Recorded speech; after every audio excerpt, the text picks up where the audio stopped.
Hello and welcome to another Back in Stock video. I'm Simon from Andover Norton, and as always I'm here amongst the shelves taking a look to see what's available for your classic Norton motorcycles this week. So let's take a look and see what we can find this time around. Okay, first up this week is this one from Alton. It's part number 067287. That is the electric start conversion kit for the Commando with a positive earth, and that is £2,368.80 including VAT. Then we've got the battery to go with this kit so that it starts nicely. It is a UK delivery item only. It's part number 067287/battery, and that's £83.94 including VAT.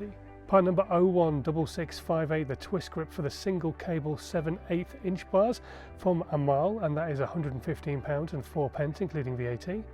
We've got the N7YC spark plug from Champion. That's part number 062348, and that is £3.72 including VAT. And finally this week, part number 067710 is £34.74 including VAT. That is the lay shaft roller bearing. And if there's anything I've not mentioned this week but you'd like to know if it's available, as always you can check out the Andover Norton website, which is linked in the section below, along with links for all the items that I have mentioned today as well, so you can get them ordered and shipped out to you as quickly as possible. Right, until next time, thanks for watching and safe riding.